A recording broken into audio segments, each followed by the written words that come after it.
دوستانو ډېر ښه راغلاست. یو ځل بیا موږ به په یو اپس باندې کار کوو چې څنګه کولی شو د خپل پکچر څخه هغه ساحه چې موږ نه غواړو هغه څنګه ریموف کولی شو او د هغې څخه مطلب استفاده څنګه اخیستی شو.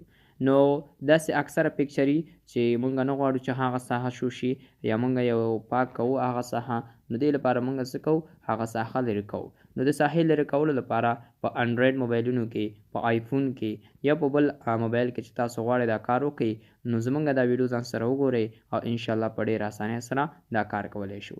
نو راځو عملا موبایل ته راځو. دوستانو تاسو وګورئ چې زه خپل موبایل کې یم او تاسو به څه وکړئ، دلته به تاسو سکرول وکړئ. تاسو وګورئ چې دلته موږ سره یو سافټویر دی د ریموو انوانټډ ابجیکټ په نامه. دا به تاسو را پلی سټور کې یا ویټمیټ کې یا وټ ایور چې کوم ځای کې تاسو دا ډاونلوډ کړئ او تاسو په دې واسطه تاسو کولی شئ یو پکچر نه یو ځای تاسو ریموو کړئ.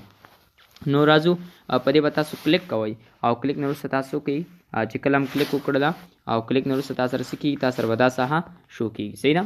نو چې کله دا ساحه تاسو سره شو تاسو به ګالري باندې کلیک کوئ او ګالري نه وروسته تاسو هغه پکچر وښیئ چې تاسو یو ځای ورنه ریموو کولی شئ. نو زه دا غواړم، نو تاسو وکړئ د دې به سایز تاسو غټوئ او غټولو نه وروسته تاسو وکړئ، تاسو به څه وکړئ، یس باندې به کلیک کړئ او چې کله یس باندې کلیک کړو تاسو مونږ په دوه طریقو کولی شو څوک پکچر ریموو کړو، یو د برش په واسطه یو د لیسو په واسطه. نو تاسو برش باندې کلیک کړئ. اوس چې کله برش باندې کلیک کړو نو تاسو زموږ دا ساحه په کار دی او تاسو به څه وکړئ، په دې باندې لږ شانته خط خلاص کړئ. نو تاسو وګورئ آینه په شان چې کوم دی هلته پاس تاسو سره څه کېښودل کېږي چې کوم ساحې ته سلیکشن کوئ. نو تاسو وګورئ زموږ دا برش چې کوم دی یو ډېر وړه دی، نو د برش غټولو لپاره تاسو وګورئ دا سایز چې کوم دی لږ غټ کړئ. تاسو وګورئ تاسو به څه کېږي، عملاً هلته څه کېږي، شو کېږي د پکچر په منځ کې. نو زما همدومره پکار دی، نو تاسو به څه وکړئ، داسې به په قرار شانته چې کوم دی د خپل پکچر هغه ساحه چې تاسو نه غواړئ هغه څه کړئ، پاک کړئ او یا ورباندې دا سلیکشن وکړئ. صحیح ده. نو زه به راشم دا په قرار باندې به وکړو. صحیح ده چې موږ سره کار ختم شي. نو زمونږ کار ختم شو. نو بعد دې نه تاسو به څه وکړئ، دا ساحه موږ سره پاتې دا هم څه شو، ریموو شو. نو تاسو به ریموو باندې به کلیک کړئ او ریموو نه وروسته تاسو سره څه شو، ریموو شو. هغه نه وروسته به تاسو څه کوئ، هغه نه وروسته به تاسو دا موږ سره یو طریقه د برش شو. راځو د لیستو په طریقه هم ګورو. دا چې کوم دی د سرکل په واسطه ده، تاسو به دا انتخاب کړئ.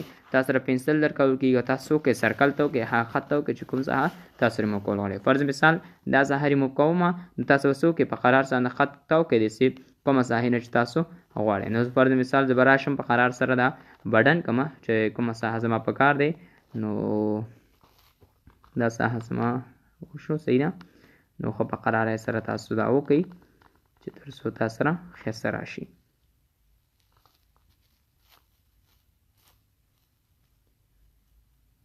ها نو موږ سره وشو کار.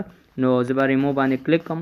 نو ګورئ هغه ساحه چې موږ نه غوښتله هغه ساحه به موږ سره اوس ریموو شي. نو موږ سره ریموو شي. نو موږ په دې طریقو کولی شو څه وکړو، د خپل هغه کوم ساحه چې کوم زموږ په کار دی څه وکړو، ریموو کړو. نو تاسو به څه وکړئ، سیو باندې به کلیک کړئ او تاسو به سیو باندې یس به کلیک کړئ. نو ګورئ دا پکچر ستاسو په ګالري کې چې کوم دی سیو شو. دوستانو ما تاسو ته مکمله هغه د بیکګراوند ریموو کولو کومه ساحه چې و هغه ما تاسو ته شو کړله. امید لرم تاسو ښه صحیح زده کړی وي. نو زموږ چینل ځان سره سبسکرایب کړئ، شیر یې کړئ او کوشش کوئ چې ویډیوګانې آنلاین ګورئ. د دغسې ویډیوګانو څخه برخمن کېدلو لپاره زموږ چینل ځان سره سبسکرایب کړئ چې تر څو هر یو نوی ویډیو کېږي هغه لومړی تاسو ته ورسیږي.